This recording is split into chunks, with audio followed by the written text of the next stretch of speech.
la factorisation maintenant. On va essayer de factoriser trois expressions. Alors tu te souviens de cette formule-là? Ici on avait dit qu'on avait une forme factorisée, ici c'est une forme développée. On sait maintenant développer, on s'est passé d'une forme factorisée qui nous est donnée à une forme développée. Et maintenant on va faire la transformation inverse, c'est-à-dire qu'on va passer d'une forme développée à une forme factorisée. On dit donc que c'est une factorisation, on dit qu'on factorise. Voilà. Donc, l'idée ici, ça va être de repérer le facteur commun. On part d'une expression développée, on va essayer de repérer le facteur commun dans chaque terme. Déjà, avant de repérer le facteur commun dans chaque terme, on va essayer de repérer d'abord les termes. Les termes, ce sont les, entre guillemets, les blocs qui sont en addition ou en soustraction les uns avec les autres. Donc ici, c'est KA et ici, c'est KB. Ceux-là, ce sont des termes. Terme numéro 1, terme numéro 2. À l'intérieur de chaque terme, on va repérer le nombre qui est en multiplication, qui revient à la fois dans le premier terme et dans le deuxième terme. Alors, on s'explique tout de suite.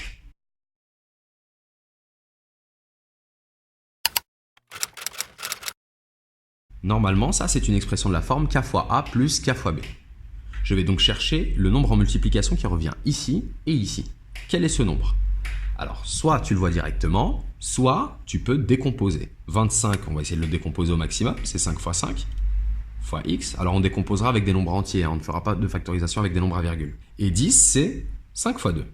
Et là, qu'est-ce qu'on remarque? Donc, on a un premier terme ici, un deuxième terme ici, et le facteur commun, le facteur k, qui revient en multiplication à la fois dans le premier terme et à la fois dans le deuxième, eh bien, c'est 5. Le voici notre k. Eh bien, maintenant, on n'a plus qu'à appliquer cette formule-là, le passage de là à là. Qu'est-ce qu'on nous dit? On nous dit que tu prends ton facteur commun, d'accord? Tu ouvres une parenthèse, il va multiplier ce qu'on va rentrer dedans, dans cette parenthèse-là. On va mettre notre a. A, qu'est-ce que c'est? C'est ce qui multiplie le facteur commun dans le premier terme. Ici, qu'est-ce qui multiplie le facteur commun 5? Eh bien, c'est 5x. Donc, on vient mettre 5x. Plus 1 plus. Qu'est-ce qui vient multiplier 5 ici? Dans ce terme-là, c'est 2, donc plus 2. Et voilà. On se pose une question, est-ce qu'on ne peut pas encore factoriser ce qu'on a dans les parenthèses? Non. Donc, c'est bon, notre forme ici est factorisée complètement. Petit conseil, ce que je conseille, c'est au brouillon de redévelopper la forme factorisée qu'on a trouvée, et en la redéveloppant normalement, on est censé retomber sur la forme développée qu'on nous a donnée au début. Bien sûr, c'est au brouillon parce que c'est pas du tout ce qui est demandé. Nous, ce qui était demandé, c'était de passer d'une forme développée à une forme factorisée. Là, on va vérifier, en fait, c'est une petite vérification, parce qu'il est beaucoup plus facile de développer que de factoriser. On se trompe généralement beaucoup plus dans la factorisation. Donc, on vient développer, on vient distribuer ici le 5. 5 fois 5x, ça fait 25x, plus 5 fois plus 2, donc plus 5 fois 2, 10. Et voilà, on ne s'est pas trompé. On passe maintenant à la deuxième expression.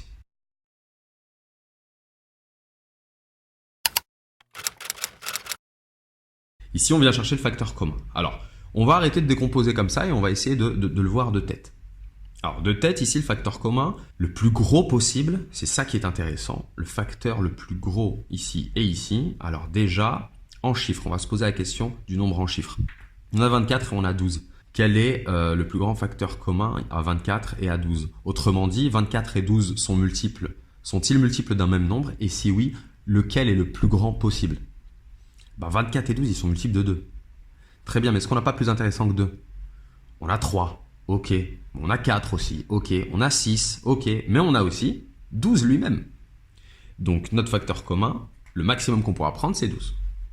Ensuite, on passe au coefficient en lettres. On voit qu'il y a du x carré ici et du x. Le plus grand possible que je puisse prendre là, c'est x. Je suis limité par x. Si je prends x carré, je ne pourrais pas prendre du x carré ici. Voilà. Je suis vraiment limité par le maximum que je peux prendre ici, c'est le x. Je peux maintenant ouvrir ma parenthèse, mon facteur commun c'est 12x. Alors ici, qu'est-ce qui multiplie 12x dans ce facteur? 2 pour que ça fasse 24, et x pour que ça fasse x au carré. Ici, qu'est-ce qui multiplie 12x ici pour que ça fasse moins 12x? Déjà pour le signe, 12x est positif, pour que ce soit négatif, forcément un facteur négatif ici. Et 12x, il y va combien de fois? Dans 12x, il y va une fois, c'est une fois lui-même ça. Donc 1, et voilà. On peut vérifier au brouillon. Si on fait 12x fois 2x, ça fait 24, ça fait 12 fois 2, 24, x fois x, x au carré. Plus fois plus 12x fois moins 1, plus fois moins, moins, 12 fois 1, 12, x fois 1, x. Voilà. Alors attention, il y a une autre version, il y a des élèves qui auraient pu penser à faire, qui ont peut-être pensé à faire ça. À factoriser par exemple par 2. Ok, je factorise juste par 2. Qu'est-ce qui me reste ici? Qu'est-ce qui multiplie 2 dans 24x carré? Pour que ça fasse 24, il y a 12, et puis x carré, x carré. Moins, je remets le signe moins, et là, qu'est-ce qui multiplie 2 pour donner moins 12x? Ben déjà, les questions du signe, je les réglais. Qu'est-ce qui multiplie 2 dans 12x? Ben 6 pour que ça fasse 12, et il me manque un x, voilà. Mais là, on ne s'arrête pas là. Cette factorisation, elle est bonne, mais c'est pas la meilleure qu'on puisse faire. Pourquoi c'est pas la meilleure? Parce qu'on n'a pas pris le plus gros facteur commun, on n'a pas pêché le plus gros poisson, ici et ici. Donc on doit continuer. On va continuer, on se redemande, est-ce qu'on peut factoriser ce qu'on a ici dans les parenthèses? Par autre chose que 1, bien évidemment, c'est complètement inutile de factoriser par 1. Eh bien oui, on a quoi comme facteur commun ici? Bon, on peut revoir un 2. Donc on va laisser le 2 qui est devant ici, fois, et on va ressortir le 2 qu'on a ici, là, dans les parenthèses. Donc là, ce qu'on a, notre factorisation ici, ça nous fait ça. Ça nous fait 2 facteur 2, 6x carré, moins 3x. Puis on se repose la question. Est-ce qu'on peut factoriser ceci? La réponse est oui, par un facteur égal à 3, ça se voit ici. Donc 2 fois 2, 4, on le laisse devant, fois, et on va factoriser ce truc-là. Donc fois 3, on sort le 3, il va nous rester 2x au carré à l'intérieur, moins x. 4 fois 3, 12, ok. On se redemande, est-ce qu'on peut factoriser ce qu'on a ici? Oui, par quoi? Eh bien par x, on voit qu'il y a du x qui revient ici et ici.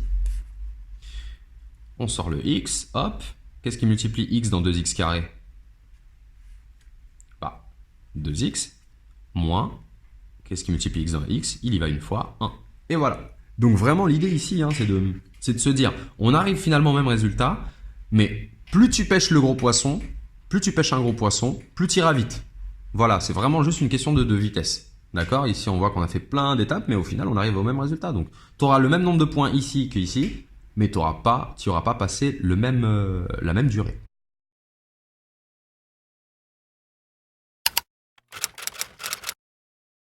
On passe maintenant à celui-ci.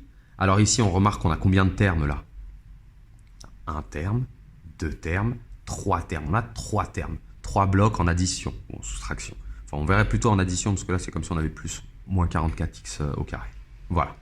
Qu'est-ce qui revient en commun? Qu'est-ce qui est commun cette fois-ci à ces 3 termes? Je ne suis pas seulement limité par 2 termes, mais par 3 termes. Alors, le plus gros poisson à pêcher, on voit que dans 33, dans 44 et dans 11, il y a le même facteur. Ils sont tous les 3 multiples d'un même nombre, c'est 11. 33, c'est 3 fois 11. 44, c'est 4 fois 11. Donc, on pêche 11. Et maintenant, en lettres. En lettres, qu'est-ce qu'on peut prendre? Il y a du x carré, du x et du x. Ce que je peux prendre ici, ici et ici, c'est x. Je ne peux pas prendre plus. Et ensuite, pour les lettres, pour l'autre lettre y, j'ai un y, et là un y carré, je peux prendre au maximum un y. J'ouvre ma parenthèse. Maintenant que j'ai pêché, je pense que j'ai pêché le plus gros poisson. De toute façon, on vérifiera après ce qu'il y a dans les parenthèses. Qu'est-ce qui multiplie 11xy dans ce terme-là? Alors déjà, pour donner 33, 11, on le multiplie par 3. Donc, je mets mon facteur 3 qui est resté ici sur le carreau. J'ai pris 11, il me reste un facteur 3.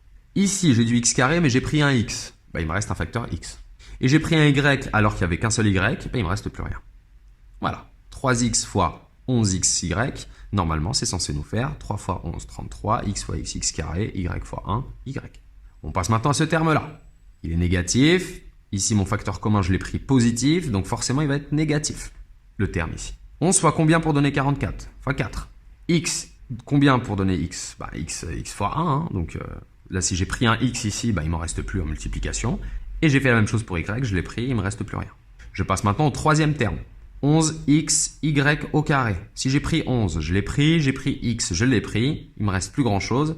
Y carré, j'ai pris y, il me reste un seul y, un seul terme en y. Donc plus y. Et voilà. Bon, la méthode, on la reprend. On regarde nos différents blocs en addition ou en soustraction, donc nos différents termes. On va chercher le nombre qui revient en multiplication dans ces 3 termes-là en même temps. On l'extrait, on ouvre notre parenthèse, on réécrit ce qui multiplie notre facteur commun dans le premier terme, puis dans le deuxième terme, puis dans le troisième terme. C'est à chaque fois la même recette. Posez-vous toujours la question, est-ce que ce que j'ai dans les parenthèses est encore factorisable, pardon. J'ai 3x, j'ai 4 et j'ai y.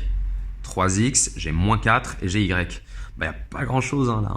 À part 1 comme facteur qui revient ici, ici et ici, et j'ai dit que c'était complètement inutile de factoriser par 1, je vais sortir 1 devant, ça ne va rien changer, eh bien on a terminé. Voilà, le plus gros poisson à pêcher dès que possible, le plus tôt possible. Voilà.